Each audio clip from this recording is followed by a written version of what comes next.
Jangan lupa untuk like, komen, dan share video ini. Jika kamu merasa diberkati, subscribe sekarang dan aktifkan lonceng notifikasi untuk mendapatkan penjelasan teologisis dari Bambang Norsena. Kita akan membaca firman Tuhan dari Kisah Rasul pasal 9 ayat 19 sampai dengan ayat 31.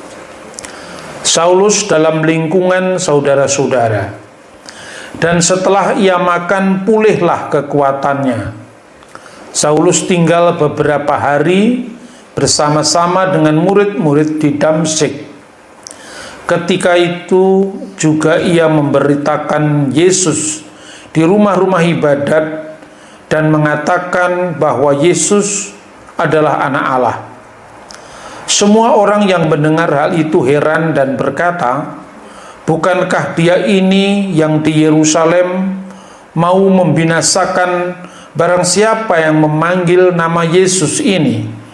Dan bukankah ia datang ke sini dengan maksud untuk menangkap dan membawa mereka ke hadapan imam-imam kepala?" Akan tetapi Saulus semakin besar pengaruhnya dan dia membingungkan orang-orang Yahudi yang tinggal di Damsyik, karena ia membuktikan bahwa Yesus adalah Mesias. Beberapa hari kemudian orang Yahudi merundingkan suatu rencana untuk membunuh Saulus. Tetapi maksud jahat itu diketahui oleh Saulus. Siang malam orang-orang Yahudi mengawal semua pintu gerbang kota supaya dapat membunuh dia. Sungguh pun demikian, pada suatu malam murid-muridnya mengambilnya dan menurunkannya dari atas tembok kota dalam sebuah keranjang. Setibanya di Yerusalem, Saulus mencoba menggabungkan diri kepada murid-murid, tetapi semuanya takut kepadanya karena mereka tidak dapat percaya bahwa ia juga seorang murid. Tetapi Barnabas menerima dia dan membawanya kepada rasul-rasul dan menceritakan kepada mereka bagaimana Saulus melihat Tuhan di tengah jalan dan bahwa Tuhan berbicara dengan dia dan bagaimana keberaniannya mengajar di Damsyik dalam nama Yesus. Dan Saulus tetap bersama-sama dengan mereka di Yerusalem dan dengan keberanian mengajar dalam nama Tuhan. Ia juga berbicara dan bersoal jawab dengan orang-orang Yahudi yang berbahasa Yunani. Tetapi mereka itu berusaha membunuh dia. Akan tetapi setelah hal itu diketahui oleh saudara-saudara anggota jemaat, mereka membawa dia ke Kaisarea dan dari situ membantu dia ke Tarsus. Selama beberapa waktu jemaat di seluruh Yudea, Galilea, dan Samaria berada dalam keadaan damai. Jemaat itu dibangun dan hidup dalam takut akan Tuhan. Jumlahnya makin bertambah besar oleh pertolongan dan penghiburan Roh Kudus. Amin. Saudara-saudara yang terkasih dalam Tuhan, ayat-ayat yang kita baca ini, saudara-saudara, berbicara tentang periode yang terpenting dalam kehidupan gereja mula-mula. Kita mengetahui bahwa Yesus pertama kali memanggil 12 murid yang disebut sebagai apostolos, atau di dalam bahasa Ibrani saliyah. Saliyah itu artinya utusan, rasul. Karena dahulu mula-mula Tuhan ketika menyelamatkan bangsa Israel itu jumlahnya 12. Maka gereja nantinya sebagai Israel baru juga disimbolkan dengan 12 rasul. Setelah 12 itu ada para skenim. Skenim itu dalam bahasa Ibrani, kalau diterjemahkan dalam bahasa Indonesia, artinya adalah tua-tua. Tua-tua itu jumlahnya 70. Dahulu membantu pelayanan Musa Maka pernah 70 tua-tua itu menunggu Musa ketika Musa menerima 10 perintah Tuhan.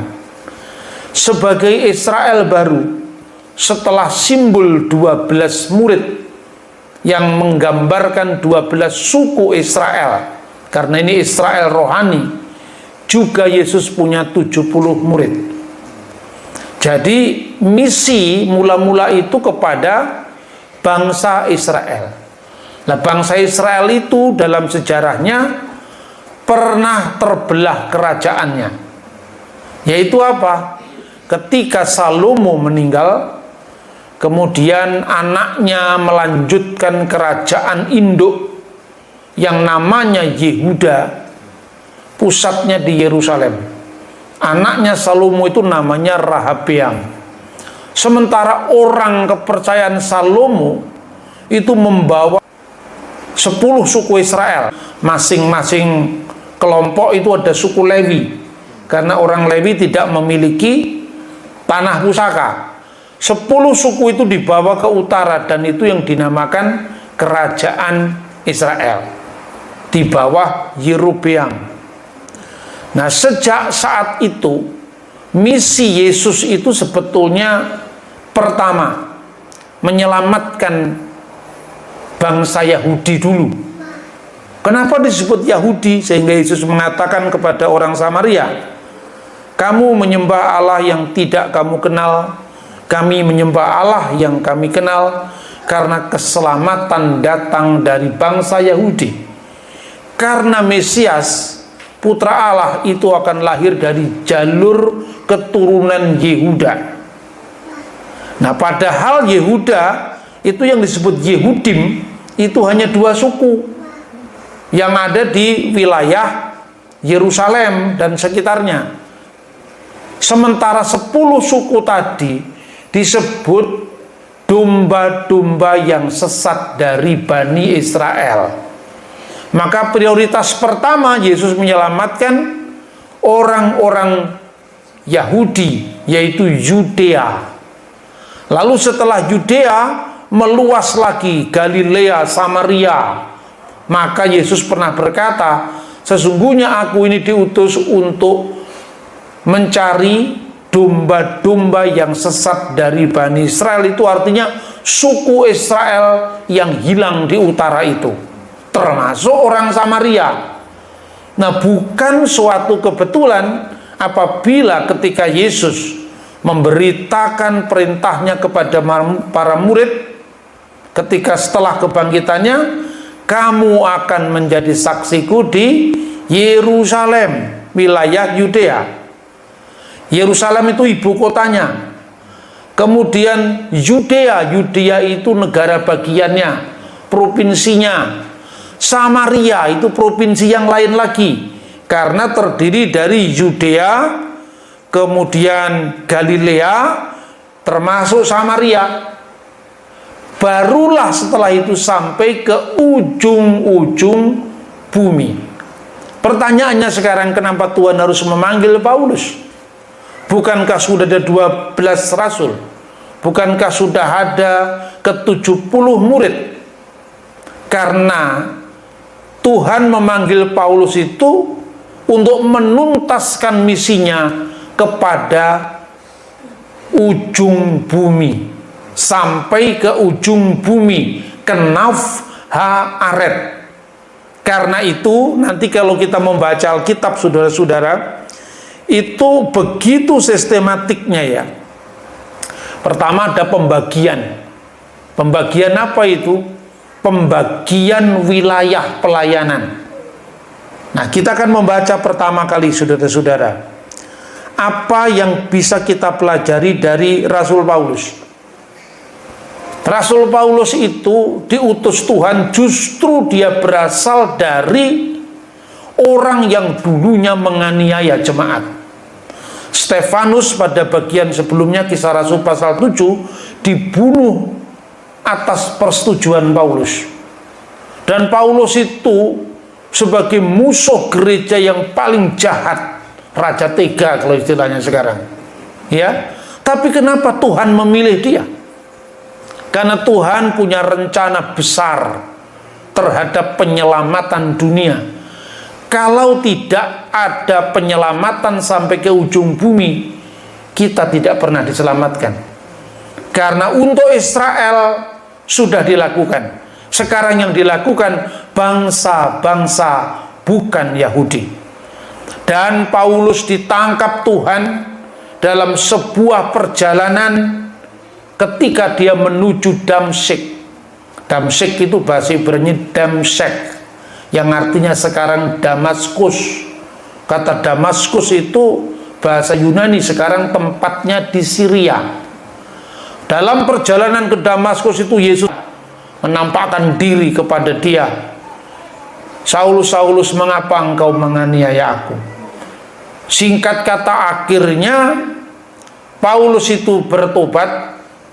Untuk sementara Tuhan memberikan sebuah peristiwa di mana dia tidak bisa melihat, tetapi lewat hambanya yang juga tinggal di wilayah Damaskus itu, Ananias namanya, Paulus dipanggil Tuhan dan Tuhan memberikan rahasia panggilannya itu atas hambanya Paulus kepada Ananias. Dan akhirnya Ananias melalui kuasa Roh Kudus menjamah Paulus, dan Paulus bisa melihat situasi di mana gereja masih dalam keadaan kekhawatiran, kecemasan, ketakutan bahwa peristiwa penganiayaan gereja umat Tuhan itu masih sementara terjadi. Nah, situasi inilah yang kemudian Tuhan memberikan bukti. Pertama, justru Paulus, orang yang dipanggil Tuhan, namanya dari Saulus menjadi Paulus, akhirnya dipanggil Tuhan dan Tuhan memberikan kuasanya, di mana Paulus pertama dia kokoh di dalam mewartakan, memberitakan keselamatan dalam Yesus Kristus, dan dia membuktikan bahwa Yesus adalah Mesias, Yesus adalah juru selamat. Apa yang bisa kita pelajari dari teks ini? Yang pertama, kekuatan bersaksi. Dalam Kisah Rasul pasal 9 ayat 22 membuktikan bahwa Yesus adalah Mesias. Dan itu juga dilakukan di rumah ibadat. Apa yang disebut rumah ibadat di sini? Sinagoge. Maksudnya sinagoge Yahudi. Bahasa Ibraninya Bet Knesset, rumah ibadat Yahudi. Saudara tahu rumah ibadat Yahudi itu semua menghadap ke Yerusalem. Jadi kalau saudara membaca dalam Alkitab, ada yang namanya Bait Allah. Bait Allah itu Bet Elohim, Bait Suci, Bet Hamikdas. Itu pusatnya ada di Yerusalem yang sekarang tinggal tembok ratapan itu. Dan karena pusat peribadatan mereka di Yerusalem, semua sinagog menghadap ke Yerusalem, sehingga Daniel juga sembahyang dengan menghadapkan mukanya ke Yerusalem. Tapi apakah Paulus itu dengan kekuatan dia bersaksi, karena dia mengalami Tuhan sendiri, karena dia pengalamannya menuntun dia untuk bersaksi dengan teguh bahwa Yesus adalah Mesias itu. Pengalaman itu telah melahirkan militansi pada diri Paulus. Namun Paulus tidak berhenti sampai di situ. Dia juga menguji diri.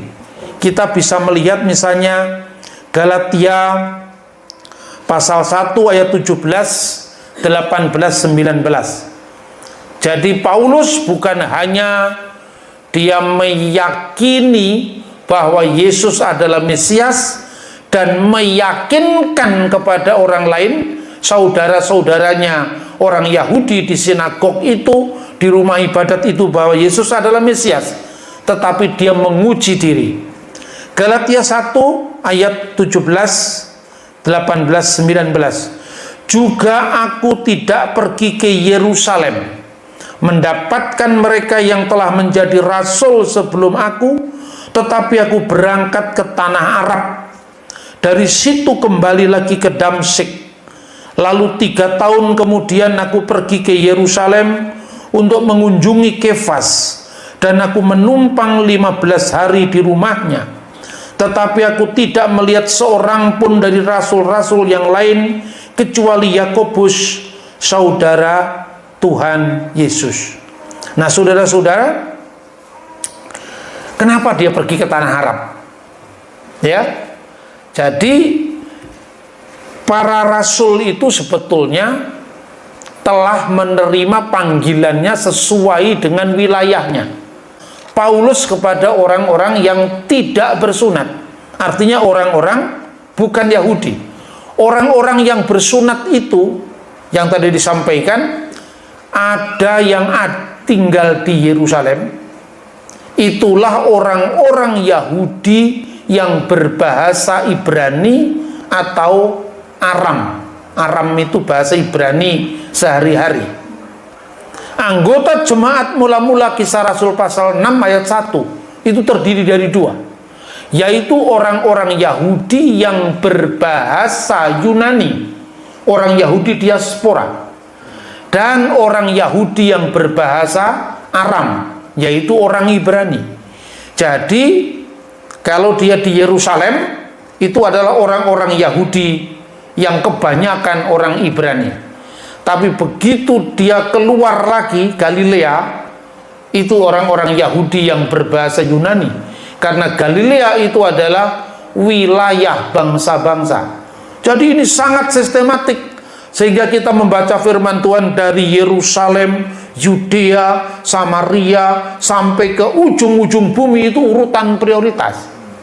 Makanya Petrus itu memberitakan Injil kepada orang-orang Yahudi yang di luar Israel juga. Kita bisa membaca misalnya 1 Petrus pasal 1 ayat 1 ya. Kita bisa membaca, dari Petrus rasul Yesus Kristus kepada orang-orang pendatang yang tersebar di Pontus, Galatia, Kapadokia, Asia Kecil, dan Bitinia, yaitu mereka yang terpilih, dan seterusnya, sesuai dengan rencana Allah. Yaitu apa? Orang-orang yang tersebar itu orang-orang Yahudi diaspora. Maka orang jangan bingung, katanya Petrus itu rasul bagi orang-orang yang bersunat. Kenapa dia harus pergi ke Bitinia? Kenapa dia harus pergi ke Kapadokia, sekarang wilayah Turki? Kenapa dia pergi ke Asia Kecil, semuanya di wilayah Turki? Karena rasul-rasul seperti Petrus, Yohanes itu prioritas utamanya memberitakan Injil kepada bangsa Yahudi perantauan, bangsa Yahudi diaspora. Ya, nah itu di situ dalam Perjanjian Baru kita bisa melihat peta dari pelayanan yang sistematik luar biasa. Tapi yang berikut kita bahas tadi, kenapa Paulus harus pergi ke tanah Arab? Jadi setelah orang Yahudi Ibrani, orang-orang Yahudi lokal yang berbahasa lokal pula, yaitu bahasa Ibrani dan Aram, orang-orang Yahudi yang berbahasa Yunani, disitulah ada Stefanus, disitulah ada Barnabas, disitulah ada Markus, disitulah ada Lukas. Itu orang-orang Yahudi yang berbahasa Yunani. Maka jangan kaget sekarang ini kadang-kadang orang Kristen yang pengetahuannya pas-pasan itu kemudian bikin ajaran yang aneh-aneh, seolah-olah kalau baca Alkitab tidak dalam bahasa Ibrani, seolah-olah kalau tidak menyebut Yesus dengan Yeshua HaMashiach kurang abdul. Padahal Alkitab mengatakan di situ ada orang-orang Yahudi yang berbahasa Yunani, karena bahasa Yunani itu lingua franca yang menjadi bahasa perdagangan, bahasa internasional saat itu. Jelas ya, orang Yahudi yang di Yerusalem, kemudian di Samaria, artinya lebih meluas lagi ke daerah-daerah orang Yahudi diaspora, sehingga Petrus sebagai rasul orang bersunat juga pergi ke Kapadokia, pergi ke Bitinia. Nah, baru yang terakhir sampai ke ujung-ujung bumi. Maksudnya apa? Sampai kepada bangsa-bangsa lain. Tapi di situ Paulus bukan orang yang sombong. Dia menguji dirinya dulu, benar apa enggak panggilan saya itu. Maka dia pergi ke Damsyik. Di Damsyik kemudian dia 3 tahun tinggal di tanah Arab. Loh, kenapa harus tanah Arab? Yang pertama, jangan salah paham. Yang disebut tanah Arab itu bukan Arab Saudi sekarang. Ya, tanah Arab itu tanah Arab dari abad pertama zaman Yesus. Tanah Arab itu, ya, kita bisa membaca sejarah itu sesuai dengan zamannya. Kalau tidak, kita melakukan yang namanya anakronisme. Ana itu menolak, kronos itu kronologi, urutan waktu. Jadi kalau saudara melihat kira-kira ungkapan-ungkapan di zaman Yesus, ya jangan dipahami menurut ungkapan sekarang. Ya, misalnya sukar bagimu menendang ke galah rangsang, itu apa maknanya itu? Itu kan idiom di zaman Yesus. Itu mirip dengan kalau bahasa Indonesia, jangan ada udang di balik batu, jangan cari udang beneran. Itu kan ungkapan, idiom. Sebab kalau kita memahami sejarah ribuan tahun yang lalu dari pemahaman kita, kita bisa melakukan kesalahan berpikir, sesat berpikir. Kenapa Paulus pergi ke tanah Arab? Tanah Arab yang dimaksud di sini itu adalah Damaskus dan sekitarnya, termasuk Syria. Seorang geograf dari abad kedua Masehi, dia disebut sebagai bapak geografi. Namanya adalah Claudius Ptolemeus.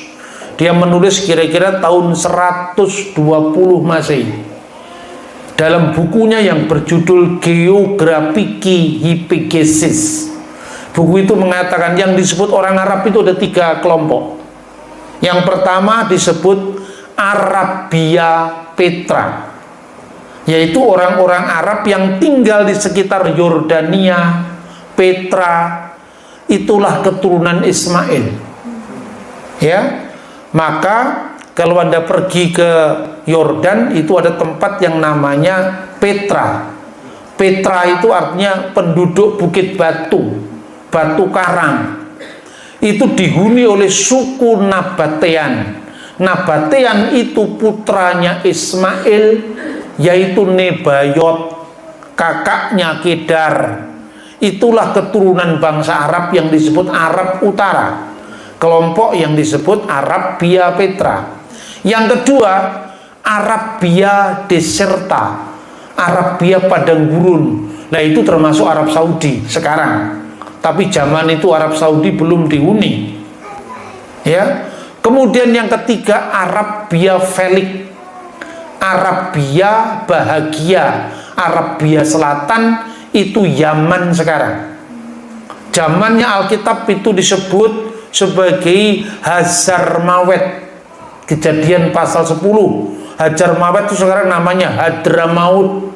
Orang-orang Yaman seperti kakek moyangnya Anies Baswedan misalnya, itu yang disebut Arabia Selatan. Nah, yang dimaksud ke tanah Arab di sini itu Arabia Utara yang dekat dengan Yerusalem. Yesaya pasal 42 ayat 11. Baiklah padang gurun menyaringkan suara dengan kota-kotanya dan dengan desa-desa yang didiami Kedar. Baiklah bersorak-sorai penduduk bukit batu. Baiklah mereka berseru-seru dari puncak gunung-gunung. Inilah yang dikunjungi Paulus. Kenapa? Di situ ada kata-kata yang didiami suku Kedar. Kedar itu anaknya Ismail, itu suku Arab. Dan di sana baiklah bersorak-sorai penduduk bukit batu. Bukit batu itu bahasa Ibraninya Sela. Ketika Alkitab diterjemahkan dalam bahasa Yunani, maka ada orang Yahudi berbahasa Yunani tadi, itu 300 tahun sebelum Yesus di Alexandria Mesir, namanya Septuaginta, di mana kata Sela diterjemahkan Petra. Lah, inilah Petra dan sekitarnya itulah yang bisa dilihat dari sebuah menara dari kota Yerusalem, kata sejarawan Yosefus di abad pertama. Jadi Paulus datang ke sana untuk apa? Untuk menguji dirinya, apakah dia benar-benar memenuhi panggilannya dan mampu memenuhi panggilannya sebagai rasul bagi bangsa lain. Dia datang kepada keturunan Ismail karena apa? Di antara bangsa-bangsa sampai ke ujung bumi, yang paling dekat dengan Israel adalah bangsa Arab. Karena apa? Bangsa Arab itu keturunan Ismail. Ismail saudara Yitzhak, saudara Ishak. Dan Anda melihat Yesaya pasal 60 itu menubuatkan apa? Menubuatkan kambing, domba, kedar, dan nebayot akan dipersembahkan untuk menyemarakkan bait keagungan Tuhan. Bangsa Arab hadir saat keselamatan itu tiba. Maka baca kemudian, pada saat bayi Yesus dilahirkan di Bethlehem, salah satu yang datang untuk mencari anak itu adalah orang Majus. Orang Majus itu datang dari suku-suku Arab.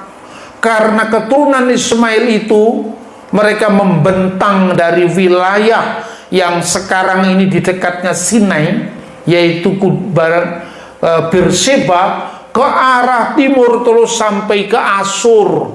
Dan Asur itulah tempatnya orang-orang Majus. Makanya orang Majus, kata Justin Martyr, sejarawan abad pertama, datang mempersembahkan apa? Emas, kemenyan, dan mur.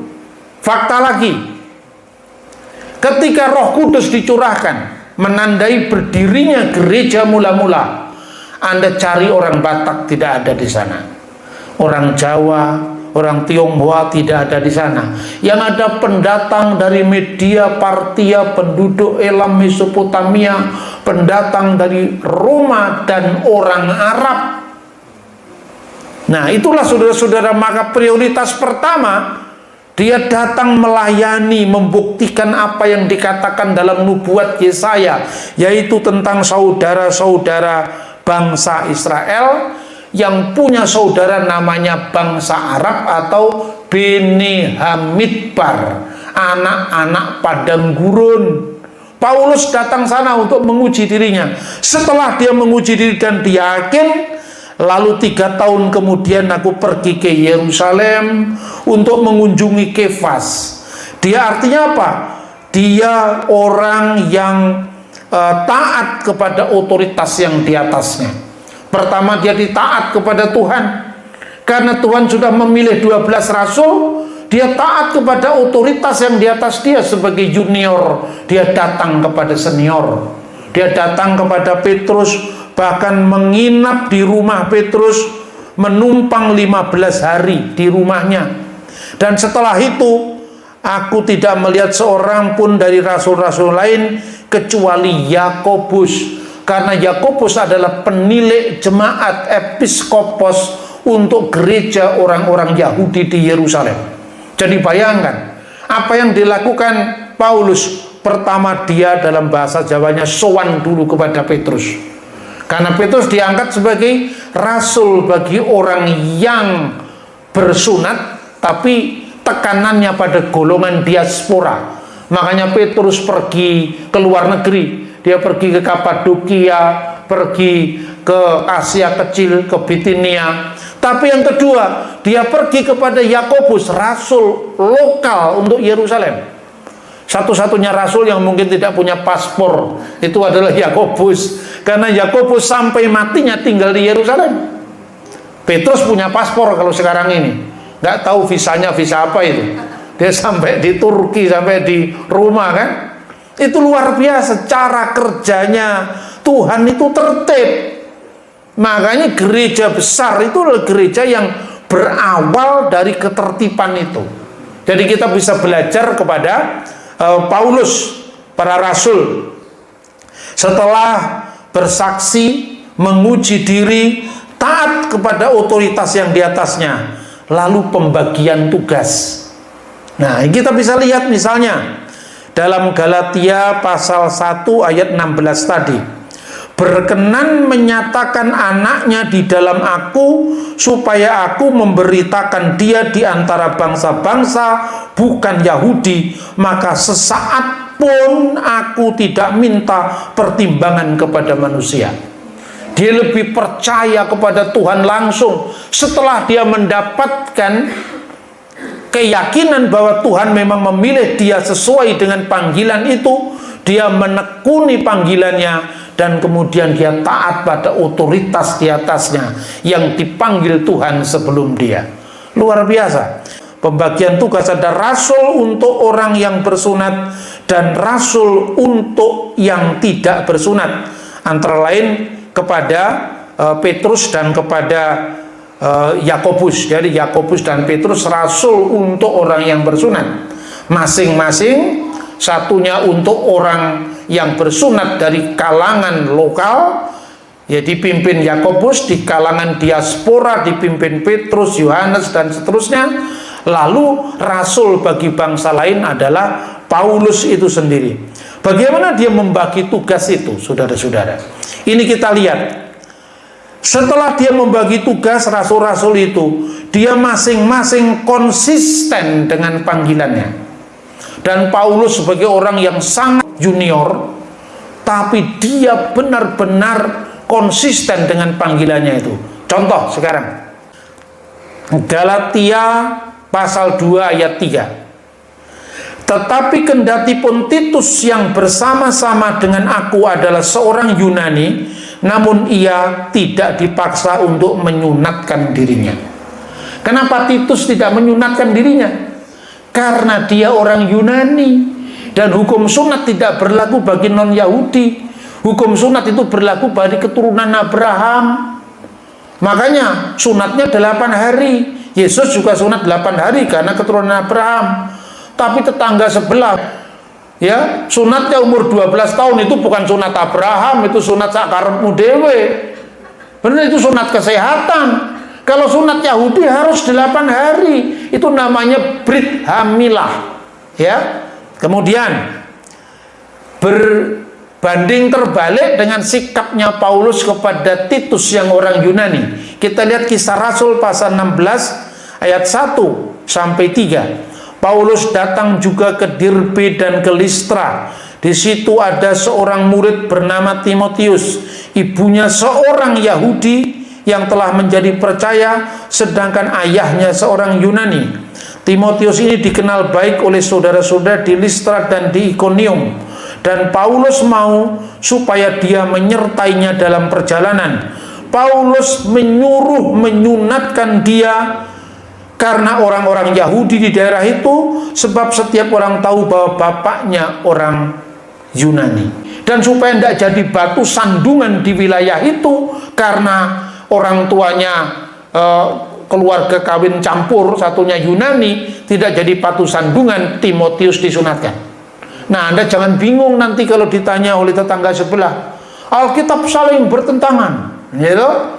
Di sini Paulus menyunatkan Timotius, di Galatia tidak boleh Titus dipaksa untuk disunat. Bahkan dalam ayat lain, kalau kamu menyunatkan dirimu, Kristus tidak berguna bagi kamu. Ini bagaimana? Ayat yang saling bertentangan. Lalu disimpulkan, Kristen itu agama Paulus, bukan ajaran Yesus. Kita bingung karena kita tidak membaca Alkitab secara runut, secara historis. Makanya terakhirnya banyak orang Kristen yang mu'alaf. Benar apa tidak?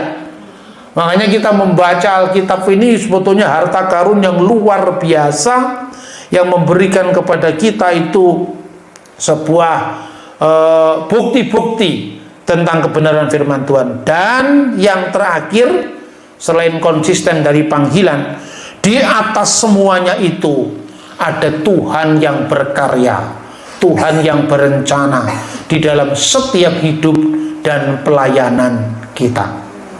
Itulah aspek yang oleh orang Tionghoa disebut keberuntungan, disebut hoki. Ya, jadi jangan menyalahkan budaya orang, budaya luar Alkitab, karena Tuhan saja memberi pluralisme hukum kepada orang bukan Yahudi. Apa sih sebetulnya? Orang mengatakan ini tahun naga kayu katanya. Kenapa ini? Orang yang lahir di tahun ini katanya punya hoki, punya keberuntungan. Apa itu salah? Dan setiap orang yang menginginkan keberuntungan masa salah? Asalkan keberuntungan itu dimintakan dan dipastikan asalnya dari Tuhan. Tidak salah, itu yang namanya local genius, kearifan lokal. Nenek moyang kita itu, bahasa Jawanya itu apa? Niteni. Jadi mencermati setiap kejadian. Yang namanya orang Jawa juga mirip seperti itu kebudayaannya.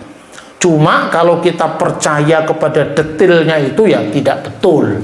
Artinya semua dari kehidupan kita ini Tuhan yang atur, ya. Jadi kalau nanti kamu pas punya sio tikus yang tidak pas dengan tahun ini, ya tunggu yang lain-lain, tahun keberuntungan yang lain. Mungkin itu belum waktumu, gitu kan? Gitu kan? Bener gak? Tapi di atas semuanya itu Tuhan yang berdaulat. Contohnya, di tengah-tengah muridnya pada ketakutan karena ada orang brutal, orang jahat yang namanya Paulus, mereka hanya berdoa.